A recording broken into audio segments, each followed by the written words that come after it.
response? I mean, if I'm gonna be brutally honest, I think it's stupid. If we have to wear masks and do all of this for a regular game, then what's the point of bringing the All-Star game back? But obviously, money makes the world go round, so it is what it is. But I'm not really worried about it. If I'm voted, so be it. If I'm not, I don't. Would you play in it? You get fined if you're supposed to be in it and you're not hurt and you decide not to play. That's a hefty fine. So hell yeah, I would play in it. There you go. Today, the league released the first round of All-Star voting results. Out east, KD, Giannis, and Embiid lead all front court players. Beal, Kyrie, and Harden lead all backcourt players in that order. And in the West, LeBron, Jokic, and Kawhi leading the way for the front court. Steph, Luka, and Dame, the top three in that order among the West guards. All right, we will get back to the rosters and the voting and all of that in a minute. But with that, it is time for another edition of Where in the World is Brian Windhorst? That is a very severe-looking photo, Brian. Where are you coming to us from? The home of the finest lemon pepper wings in the NBA, Rachel, Atlanta, Georgia, and the home of the soon-to-be-announced March 7th All-Star Game. Now, look, I know, and certainly De'Aaron Fox articulated this, this seems like a risk and something that may be borderline. But I'm going to tell you that in talking to teams out there, they're more worried about the guys who don't go to the All-Star game than the guys who do come here to Atlanta, because those guys are going to be going to Mexico, maybe to other beach destinations where they may not be as secure as the folks who are here going to be in Atlanta for this. And look, I know that this is a risk, but it's a television product and it's a money thing, and there might even be something along the lines of a slam dunk contest and a three-point contest. Not the traditional All-Star Saturday night, but we may see some ancillary things as well when it gets announced likely in the next few hours. And I agree with Brian, too. Obviously, when the NBA wants to do something, they get it done. And I can guarantee without even going or knowing, these guys are going to be on lockdown. It's going to be really strict. So it may not be possibly as fun as an All-Star game normally is. But, the NBA wants to have it. And you got to respect each player's in situations like this, similar to the bubble situation. Guys are putting their health and their family, obviously, concerns at the forefront. But I trust the NBA that if they're going to make this happen, that it's going to be as safe as it possibly can. Yeah, I don't worry that these guys will be at risk. And certainly, Brian, the point that if the players who are not at the All-Star game go and really break some of the protocol and go mix with a bunch of people that are not just their immediate family members and go to and fro, that is more of a risk. The only reason the All-Star game is so much more of a question is you are mixing guys from 20 or so different teams, right? So if there is one person that could go and sort of go through the whole league. But the hope is that doesn't happen, right? They're going to be very careful. And look, all fingers crossed. Maybe it's going to be fantastic. I love All-Star every year. I hope they use the Elon scoring ending that they used last year. Seeing all those guys together will certainly give everyone that feeling of just sort of fun and what the NBA is about. I do have to ask, Matt, if you are a player and you were sent to the All-Star game in Atlanta and you were told you had to spend the entire weekend just in your hotel room without being allowed to leave except to go to practice or the court, how tempting will it be for any of these guys to, not sample Atlanta? That's I'm tough. just going to put it that way, Matt. That's tough.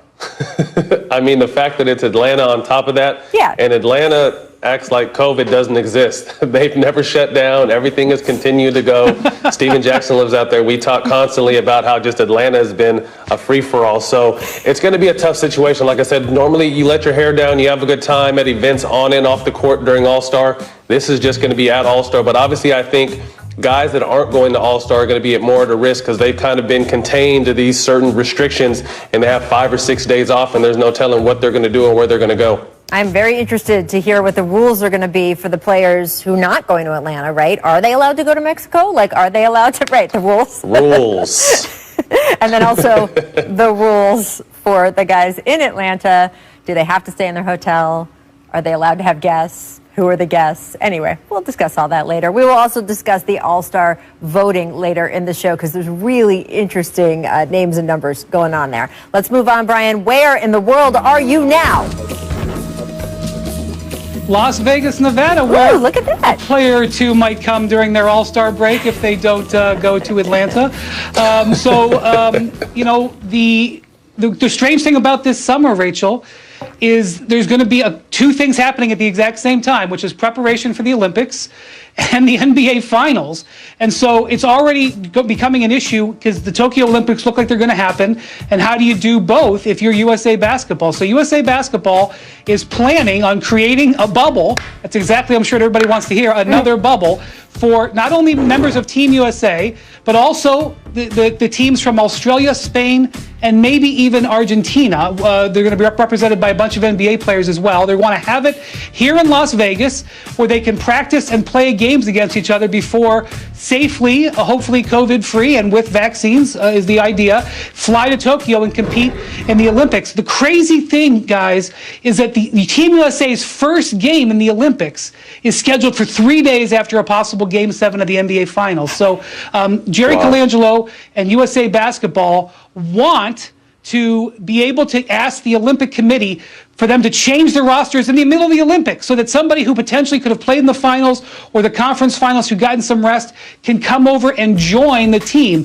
Typically, it's a couple of weeks before you have to set your roster, but everything is different. I don't know if this is going to get approved, but that's their plan, and it's going to be based in the run-up here in Las Vegas. Well, that's really interesting because if they could change the roster halfway through and, you know, the qualifying games, the original round-robin games aren't as hard for Team USA to win, that would be interesting, Matt. Do you think it's realistic to expect NBA players, especially on Team USA, to participate in these Olympic Games? Talk about the dates there. I mean, it's crazy. I think so.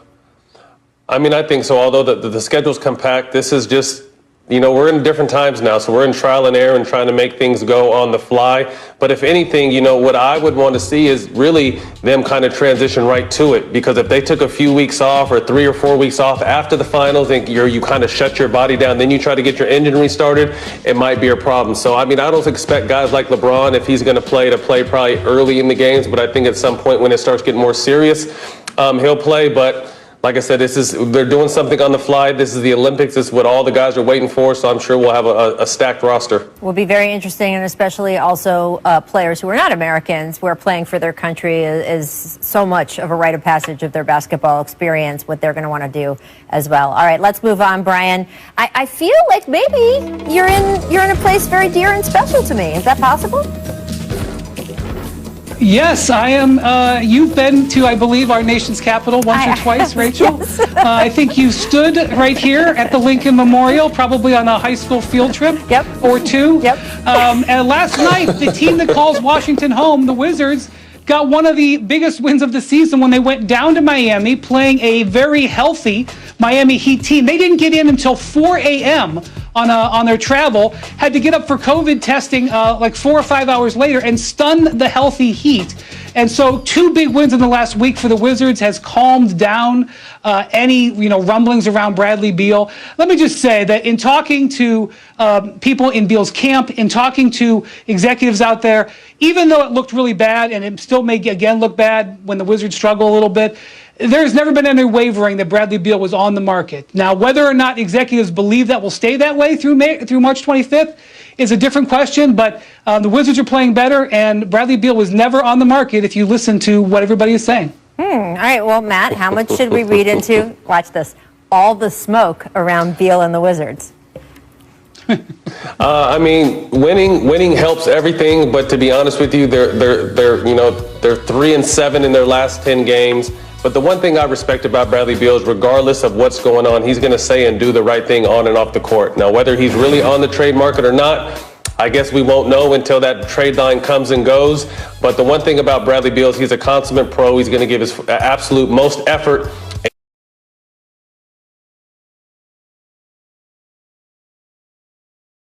And, he's someone you definitely want in your locker room. Well, Brian, look, we always point out to fans and viewers watching this show, this isn't us picking at Bradley Beal. Is he going to stay or go? This is because you legitimately, Brian, talked to dozens of front office people who are asking you, in a lot of cases, how available is Beal? What's going on with Beal? We're talking about Beal.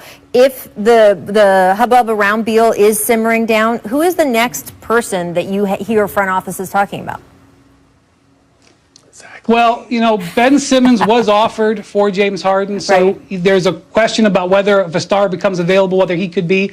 And another guy that executives are watching out there because they're not sure of his future with the organization is Zach LaVine. Now, I would tell you that the Bulls, if they're going to trade a guy like Zach LaVine, who's having a career season, would want to trade him for someone like Bradley Beal. So I think it's not necessarily an either or. I think it would be if a player like Bradley Beal is available, that would get, Philly or Chicago interested. But if you're looking for players who possibly could be out there on the market, those are two names that have been mentioned with league executives. Well, it's funny you should mention that because Zach LaVine is coming on the show, as I mentioned at the top of the show. So I'm going to ask him a little bit about that, Brian. He is going to stop by